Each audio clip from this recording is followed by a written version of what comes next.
오늘은 사도행전 마지막 시간입니다. 계산해 보니까 71번째 시간이 됐습니다. 사도행전을 끝나면 바로 이어서 옥중서신을 강의하려고 합니다.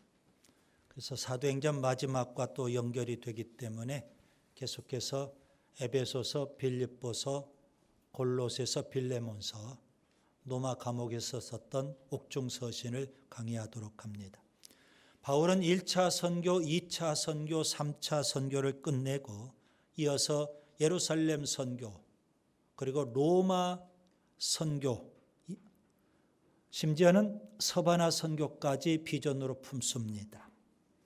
예루살렘 선교를 위해서 예루살렘에 올라갔을 때 뜻하지 않게 유대인들의 고소로 가이사랴 감옥에서 2년간 수감되어 있었습니다.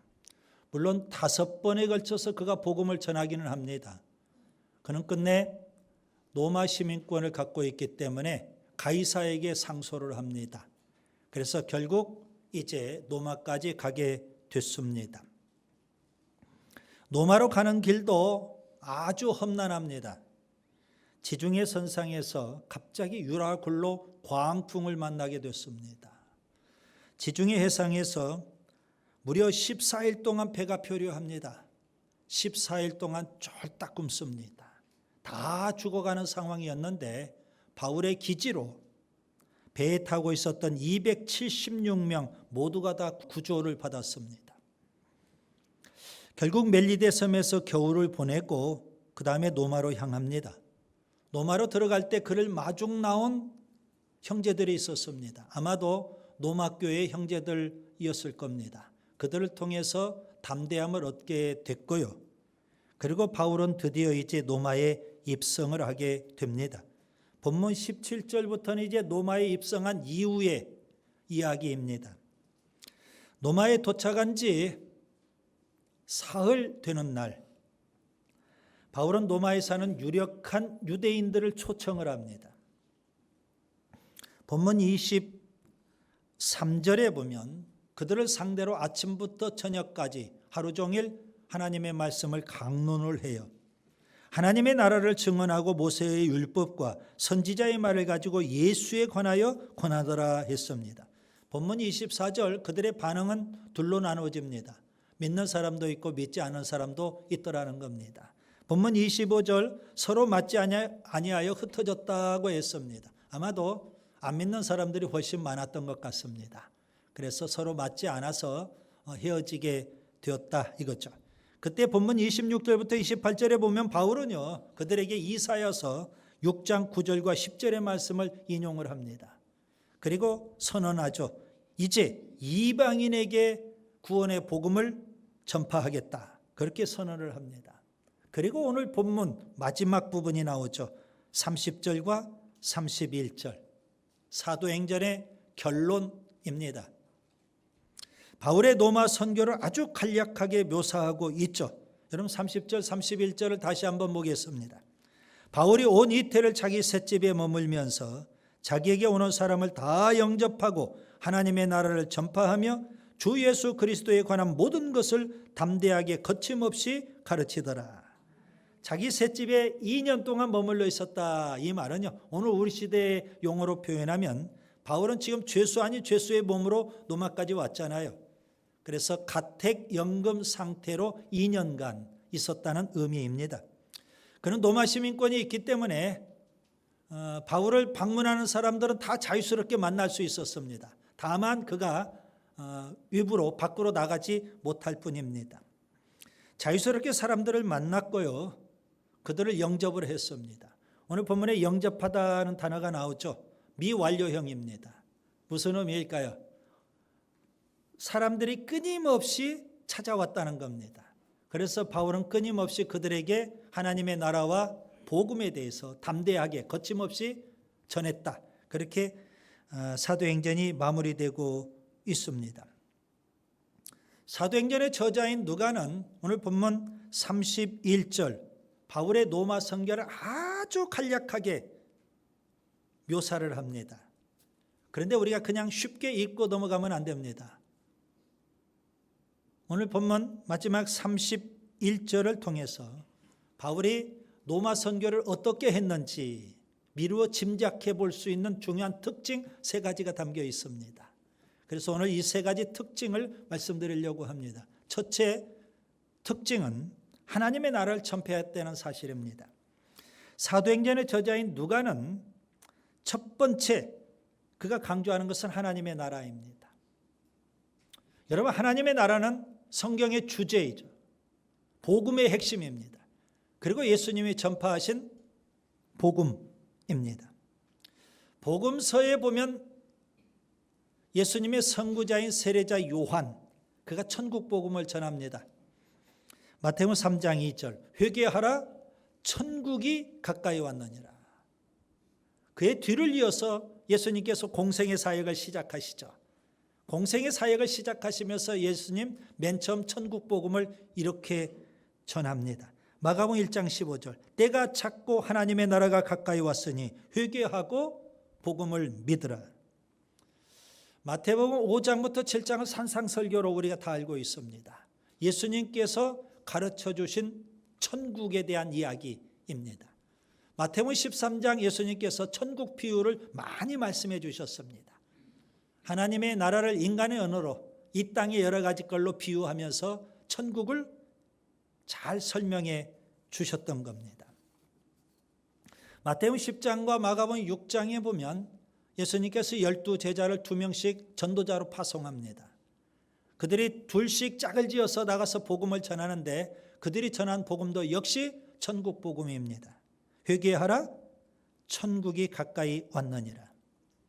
사도행전의 저자 누가는요, 예수님이 전파하신 그리고 성경의 핵심적인 주제인 복음의 핵심인 이 하나님의 나라 복음에 대해서 깊은 관심을 갖습니다. 그래서 사도행전 서두에 예수님께서 부활하신 다음 승천하실 때까지 예수님은 하나님의 나라의 일을 말씀하셨다고 그렇게 우리에게 알려주고 있습니다. 하나님의 나라에 대해서. 그리고 사도행전 맨 마지막 오늘 본문 안에도 보시면 23절과 31절에도 하나님의 나라에 대해서 말씀하고 있습니다. 뿐만 아니라 바울은요, 1차, 2차, 3차 선교를 끝내고 그가 밀레도에서 에베소 교회 장로들을 초청해서 고별 설교를 하죠. 그때 그가 1차, 2차, 3차 선교를 정리하면서 그는 이렇게 고백을 합니다. 내가 하나님의 나라를 열심히 전파했다. 바울이 그렇게 말하고 있습니다. 바울은 가는 곳마다 예수님을 본받아서 하나님의 나라를 증언하고 하나님의 나라를 전파하고 있는 겁니다. 여러분, 지금 바울이 어떤 상황에 놓여 있을까요? 그는 예전에 예루살렘 선교를 할 때 2년간 가이사랴의 감옥에 수감되어 있었습니다. 천신만고 끝에 로마에 도착했지만 여전히 그는 재판이 진행 중이죠. 그는 가택연금 상태로 또 2년을 지내야만 했습니다. 그의 육신은 갇혀 있는 상태입니다.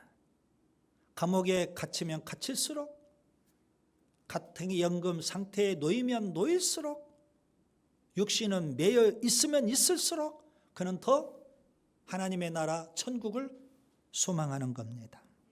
가택연금 상태에서 그가 썼던 서신 가운데 빌립보서가 있습니다.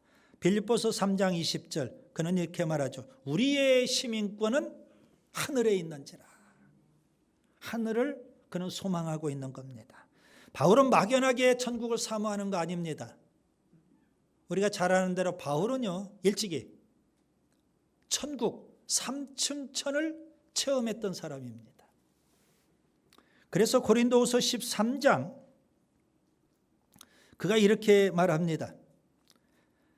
그가 낙원으로 이끌려가서 말로 표현할 수 없는 말을 들었으니 사람이 가히 이르지 못할 말이라. 3층 천, 셋째 하늘을 체험한 사람이에요. 그렇게 바울은 직접 천국을 체험했기 때문에 다른 어떤 그리스도인보다도 더 간절하게 하나님의 나라를 사모합니다. 다른 어떤 그리스도인보다도 더 선명하게 하나님의 나라를 증언하고 있는 겁니다. 여러분, 여기서 하나님의 나라는요, 대조가 되죠. 그 당시 세상에서 가장 강력한 나라 로마 제국과 대비가 되는 겁니다. 그리고 보이지는 않지만 마귀 사탄이 다스리는 나라, 마귀 사탄의 나라와도 대비가 되는 겁니다. 하나님의 나라는 하나님의 주권을 인정하고 하나님의 통치를 받는 나라입니다. 하나님의 나라를 믿지 못하는 사람들이 예배당 안에 참 많습니다. 물론 입술로는 하나님의 나라를 이야기하죠. 말로는 믿는다고 하는데 그들의 실제 언어나 사고나 생활 속에 하나님이 없는 것처럼 말하고 없는 것처럼 생각하고 없는 것처럼 그렇게 행동하는 사람들이 많습니다. 천국은 있다고 하지만 그들의 언어나 의식이나 생각이나 행동 속에는 천국이 없습니다. 바울이 천국을 체험한 것처럼 우리가 천국을 단 1초만이라도 체험했다면 우리의 신앙생활은 완전히 달라질 겁니다. 여러분은 하나님의 나라를 사모하시는지요? 하나님의 나라를 믿으시는지요? 하나님의 나라를 지금 누리고 계시는지요? 그 하나님의 나라를 열심히 전파하고 계시는지요? 바울의 로마 선교의 중요한 특징 가운데 첫 번째는 하나님의 나라를 증언하고 있다는 점입니다. 둘째, 바울은 예수 그리스도를 전파합니다.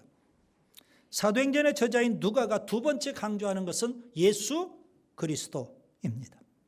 여러분, 천국이 존재한다면 지옥도 반드시 존재하는 겁니다. 내가 천국과 지옥을 부인한다고 해서 천국과 지옥이 없는 게 아닙니다. 내 언어 속에, 내 생각 속에, 내 생활 속에 천국이 없을 뿐입니다. 천국과 지옥은 반드시 존재합니다. 문제는 이거예요.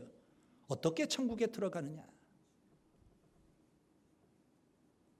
성경은 분명히 말씀합니다. 예수 그리스도를 믿음으로 천국에 들어간다는 겁니다. 그래서 바울은 하나님의 나라를 증언하고요, 반드시 이어서 예수 그리스도를 전하는 겁니다. 하나님의 나라에 들어가려면 예수 그리스도 외에 다른 방법이 없기 때문에 그렇습니다. 그래서 본문 23절과 31절을 보세요. 바울은 천국을 증언하면서 예수 그리스도를 전파하고 있습니다. 본문 20절에 바울은요, 이스라엘의 소망 때문에 지금 쇠사슬에 매어 있다 고백을 합니다. 여러분, 이스라엘의 소망이 뭘까요? 구약 성경에 약속된 메시아에 대한 소망, 이스라엘의 소망입니다. 이스라엘 백성은 메시아를 그렇게 소망합니다. 하나님이 구약 성경에 약속해 주셨기 때문에. 그 이스라엘의 소망이 바로 예수 그리스도. 예수 그리스도는 곧 우리의 소망이 되는 줄 믿습니다. 여러분, 예수님은 어떤 분이실까요? 구약 성경에 약속된 그리스도, 구약 성경에 약속된 메시아이십니다. 여러분, 천국을 간절히 사모하듯 예수 그리스도를 온전히 소망하시는지요? 종교다원론자들이 있습니다. 21세기에 흥하죠. 그들은 이렇게 생각하고 이렇게 주장합니다. 기독교도 좋고 천주교도 좋고 유교도 좋고 불교도 좋고 힌두교도 좋고 이슬람교도 좋고 심지어 무당도 좋다. 다 좋다는 것입니다. 성경은 그렇게 말한 적이 없습니다. 오직 예수 그리스도, 그분을 통해서만 우리가 하나님 나라에 들어갈 수 있습니다. 예수님은 친히 이렇게 말씀하셨습니다. 요한복음 14장 6절, 내가 곧 길이요 진리요 생명이니 나로 말미암지 않고는 아버지께로 올 자가 없느니라. 내가 곧 유일한 길이요 유일한 진리요 유일한 생명이다. 예수님을 통해서만 아버지 하나님께 천국에 들어갈 수 있다는 말씀입니다. 베드로도 말했습니다. 사도행전 2장 36절, 그런즉 이스라엘 온 집은 확실히 알지니 너희가 십자가에 못 박은 이 예수를 하나님의 주와 그리스도가 되게 하셨느니라. 예수님은 그리스도라고 그렇게 베드로는 당당하게 외치고 있는 겁니다. 바울도 말합니다. 사도행전 16장 31절, 주 예수를 믿으라. 그래야만 너와 내 집이 구원을 받으리라. 여러분, 사도행전은 미완성으로 끝나는 책입니다. 사도행전의 저자인 누가가 누가복음과 사도행전을 썼어요. 굉장히 아름다운 언어로, 아름다운 문장으로 글을 썼어요. 그런데 마지막 부분은 좀 어설퍼요. 갑자기 끝을 내버렸어요. 미완성이에요. 왜 그렇습니까? 바울이 지금 가이사에게 상소를 했고 천신만고 끝에 그가 로마까지 왔어요. 죄수 아닌 죄수의 몸으로 이제 가이사 황제에게 재판을 받아야 돼요. 그러면 독자들에게 궁금증을 해결해 줘야 되잖아요. 바울의 재판이 어떻게 결론이 났는지, 그리고 바울이 로마 선교를 꿈꾸며 로마까지 왔는데 그럼 바울의 로마 선교가 어떻게 전개됐는지, 그런 궁금증을 해소하기 위해서 기록에 남겨야 되잖아요. 그런데 갑자기 사도행전을 끝내버렸어요. 교회 전승에 의하면 바울은 가이사에게 재판을 받고 석방이 되었다고 합니다. 그런데 AD 64년 로마에 엄청난 화재가 발생을 합니다. 로마시 전체의 한 4분의 1 이상이 완전히 잿더미가 될 정도로 그런 화재가 발생을 하게 돼요. 그 당시 황제가 네로 황제인데 민심이 흉흉하잖아요. 여론이 악화되니까 네로 황제가 누군가 희생양을 찾았어요. 그 희생양이 바로 그리스도인이에요. 그리스도인들이 불을 질러가지고 화재가 발생한 거다. 그렇게 여론을 돌리려고 시도를 했어요. 그러면서 대대적으로 네로 황제가 그리스도인들을 핍박하기 시작합니다. 그동안 기독교가 유대교로부터 엄청난 박해와 핍박을 받아왔는데 이제 본격적으로 로마 제국으로부터 박해와 핍박을 받게 돼요. 그때 수많은 그리스도인들이 죽어갑니다. 사자밥도 되고요. 십자가형을 당하기도 하고요. 아주 처참하게 끔찍하게 그리스도인들이 순교를 해요. 베드로도 그때 순교를 했어요. 본인은 예수님을 3번 모른다고 부인한 전력이 있기 때문에 어떻게 내가 예수님처럼 똑바로 십자가에 못 박힐 수 있겠느냐 해서 십자가에 거꾸로 매달려 죽었다는 전승이 있죠. 바울도 그때 십자가에 못 박혀 죽었거든요. 분명 사도행전의 저자 누가가 그 모든 사실을 다 알 거예요. 그런데 왜 이러한 일들을 독자들이 궁금하는데 왜 그러한 일들을 기록에 남기지 않았을까? 아마도 누가는요 의도적으로 바울의 재판 결과, 바울의 로마 선교 사역, 바울의 순교 이러한 것들을 기록에 남기지 않았을 거예요. 왜 그랬을까요? 누가는 글을 탁월하게 잘 쓰는 사람이에요. 우리가 저자의 의도를 잘 알아야 돼요.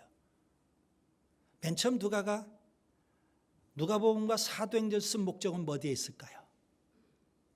그 목적을 그는 끝까지 놓치지 않아요. 예수 그리스도.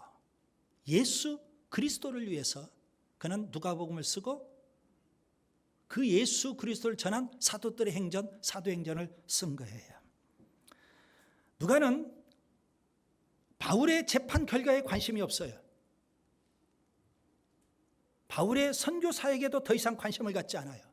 그리고 바울의 순교에도 전혀 관심을 갖지 않아요. 그의 유일한 관심은 예수 그리스도. 예수 그리스도예요. 사도행전을 통해서 누가는 바울의 영웅담, 바울의 전기를 기록하자는 게 아니에요. 예수 그리스도를 전하면 되는 거예요. 예수님께서는 사도행전의 두 주인공인 베드로와 바울을 복음의 도구로 사용하셨어요. 그걸 누가가 알아요. 예수님의 선구자인 세례자 요한은 이렇게 말합니다. 요한복음 3장 30절. 그는 흥하여야 하겠고 나는 쇠하여야 하리라. 그래서 세례자 요한은 예수님을 증거하고 그는 사라졌어요. 베드로와 바울, 예수님의 도구에 불과해요. 오늘 우리도 예수님의 도구에 불과해요. 사명에 살다가 죽고 사라지면 돼요. 대신 우리가 전하는 예수님만 드러나야 돼요. 여러분, 사도행전을 이제 우리가 다 읽었잖아요. 사도행전의 두 주인공은 베드로와 바울이라고 방금 전에도 말씀드렸어요. 1장부터 12장까지 베드로가 주인공이에요. 유대인의 사도. 13장부터 28장까지 바울이 주인공이에요. 이방인의 사도예요. 그런데 여러분, 진정한 주인공은 예수 그리스도예요. 왜 그럴까요? 1장부터 12장에 베드로는 하나님 예수님이 맡겨준 천국 열쇠를 갖고 유대인에게 복음의 문을 열어요. 사마리아의 복음의 문을 열어요. 그리고 이방인의 복음의 문을 열기 위해서 고넬료 가정에 가서 복음을 전하고, 그리고 그는 사도행전에서 사라져요. 이방인의 사도인 바울은 1차, 2차, 3차, 심지어 예루살렘, 이제 로마 선교까지 왔어요. 그리고 그는 사도행전에서 사라져요. 누구만 남아요? 예수 그리스도. 예수 그리스도. 방금 전에 우리가 찬송을 드렸어요. 찬송가 94장. 주 예수보다 더 귀한 것은 없네. 우리의 고백이 될 수 있기를 바랍니다. 사도행전의 고백이에요. 예수님보다 더 베드로가 귀할 수 없고 바울이 귀할 수 없어요. 그래서 누가는 그런 기법으로 여기서 끝내는 거예요. 미완성으로. 대신 우리는 사도행전을 읽으면서 깨닫게 돼요. 아, 예수 그리스도. 나보다 더 귀한 분 예수 그리스도. 우리는 사라져야 되고 그래야만 예수님만 드러나게 되거든요. 셋째, 바울은 담대하게 거침없이 복음을 전합니다. 사도행전의 저자인 누가가 세 번째 강조하는 것은 담대함과 거침없음입니다.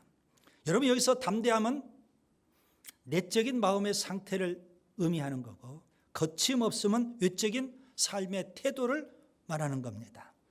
요한복음 16장 33절 예수님이 이렇게 말씀하십니다. 세상에서는 너희가 환난을 당하나 담대하라. 내가 세상을 이기었노라. 십자가 지시기 전날 밤 두려워 떨고 있는 제자들에게 예수님은 담대하라. 내가 이겼다.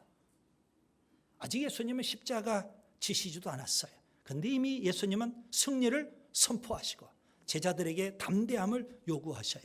여러분, 예수님의 승리는 제자들의 승리이고 교회의 승리이고 바울의 승리, 그리고 오늘 우리의 승리가 되는 줄 믿습니다.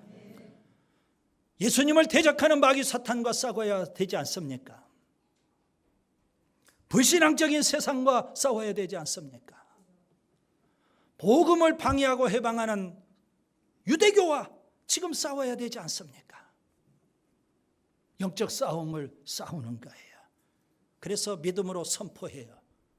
승리를 선포하고, 그런 다음에 바울은요, 담대함을 갖고 거침없이 복음을 전하는 겁니다. 사도행전 1장 8절 예수님께서 제자들에게 지상명령을 주십니다. 오직 성령이 너에게 마시면 너희가 권능을 받고 예루살렘과 온 유다와 사마리아와 땅끝까지 이르러 내 증인이 되리라. 여러분, 여기 증인이라는 단어는 전에도 말씀드렸듯이 헬라어로 보면 순교자라는 단어와 어원이 같습니다. 증인은 순교자예요. 초대교회 그 당시는요, 예수 믿는 거 목숨 걸고 믿어야 돼요. 예수님 전하는 것 역시 목숨을 걸고 전해야 돼요. 그래서 증인은 순교자였던 겁니다. 여러분, 사람이 뭔가에 목숨을 건다면 그 사람은 담대함이 있는 사람이에요. 거칠 것이 없어요. 아, 죽음도 뭐 초월했는데 뭐 두려울 게 있고요, 거칠 게 있겠어요. 스데반이 그랬고요, 베드로가 그랬고, 오늘 본문에 바울이 그랬어요. 사도행전 20장에 바울의 고별 설교가 나오죠. 1차, 2차, 3차 선교를 끝내고 밀레도에서 에베소 교회 장로들을 초청해서 마지막 고별 설교를 해요. 그때 그는 이런 고백을 합니다. 이제 예루살렘에 올라가는데 결박과 환란이 기다린다고 성령님이 말씀하셨다. 그래서 나는 결사각오의 마음으로 지금 예루살렘에 올라갈 거다. 결사각오예요. 사도행전 20장 24절, 내가 달려갈 길과 주 예수께 받은 사명 곧 하나님의 은혜의 복음을 증언하는 일을 마치려 하면은 나의 생명조차 조금도 귀한 것으로 여기지 아니하노라. 그런 바울이 로마에 도착을 했어요. 2년 동안 가택연금 상태에 매여 있어요. 그럼에도 불구하고 그는 절대 포기하지 않습니다. 절대 좌절하지 않습니다. 절대 두려워하지 않습니다. 미래가 어떻게 될까? 죽음은 누구 소관이라고요? 하나님 소관이에요. 하나님께서 예루살렘에서 죽게 하시든 로마에서 죽게 하시든 서바나에서 죽게 하시든 그 하나님의 소관이에요. 이미 나는 죽을 걸 각오했어요. 그래서 죽음 내에 연연해하지 않아요. 그는 열심히 복음을 전하면 되는 거예요. 여러분, 사도행전을 우리가 다 배웠으니까요. 1차 선교 때 바울은요, 찾아가면서 복음을 전했어요. 각 지역을 찾아가면서. 2차 선교 때는 찾아가면서 복음을 전하기도 하지만 동시에 고린도에서 1년 6개월 이상 머물면서 복음을 전했거든요. 3차 선교 때는 한 걸음 더 나아가요. 에베소에서 3년씩 체류하면서 복음을 전했던 거예요. 서서히 복음을 전파하는 패턴, 방법이 바뀌고 있다는 겁니다. 처음에는 찾아가서 열심히 전하다가 나중에는 찾아와서 복음을 듣게 만들어요. 지금 로마에서는 2년간 가택연금 상태예요. 찾아갈 수가 없어요. 찾아와야 돼요. 달리 표현하면 바울이 있는 그곳이 비록 가택연금 상태이지만 바울이 있는 그곳이 바로 복음의 센터 역할을 하는 거예요. 오는 자에게 복음의 센터가 되어서 거침없이 담대하게 바울이 복음을 전하는 겁니다. 여러분, 사도행전을 마무리하면서 우리가 배워야 될 중요한 사실이 바로 이거예요. 우리가 있는 곳이 바로 복음의 센터예요. 우리가 찾아가서 복음을 전하든 찾아오게 해서 복음을 들려주든 우리 모두는 뭐가 필요해요? 담대함과 거침없음이 필요한 줄 믿습니다. 히브리서 11장을 믿음장이라고 합니다. 구약 성경의 위대한 믿음의 인물들이에요. 그들의 공통점은 뭘까요? 성경은 이렇게 말씀하시죠. 히브리서 11장 38절, 이런 사람은 세상이 감당하지 못하느니라. 세상이 감당할 수 없는 사람, 그 사람이 바로 믿음의 사람입니다. 세상이 감당할 수가 없어요. 믿음이 있기 때문이에요. 그래서 그들은 어떤 고난도, 어떤 핍박도, 어떤 환난도, 어떤 역경도, 어떤 장애물도, 어떤 방해도 그들을 가로막지를 못해요. 믿음의 사람들은 담대하게 거침없이 나아가는 겁니다. 여러분, 이 담대함과 거침없음을 우리가 소유해야 되지 않을까요? 천국 복음을 확신하세요. 예수 그리스도를 신뢰하세요. 성령의 능력을 힘입으시기 바랍니다. 담대함과 거침없음을 갖고 우리도 세상을 향해서 나아가야 되는 줄 믿습니다. 말씀을 정리합니다. 사도행전의 핵심 구절은 사도행전 1장 8절입니다. 오직 성령이 너희에게 임하시면 너희가 권능을 받고 예루살렘과 온 유대와 사마리아와 땅끝까지 이르러 내 증인이 되리라. 두 명의 대표적인 증인이 있어요. 유대인의 사도인 베드로, 이방인의 사도인 바울, 두 명의 증인이 나와요. 특별히 바울은요, 로마에까지 왔어요. 그는 하나님의 나라를 증언해요. 땅에 살지만 우리가 하나님 나라를 바라보며 살아야 돼요. 둘째, 그 하나님의 나라에 들어가려면 반드시 예수 그리스도. 그래서 예수 그리스도를 전파해요. 셋째, 어떻게 전파할까요? 담대함과 거침없음으로 예수 그리스도 전파해요. 하나님의 나라를 확신한다면, 예수님이 그리스도라는 것을 확신한다면 담대함과 거침없음으로 이 복음을 전해야 하는 줄 믿습니다.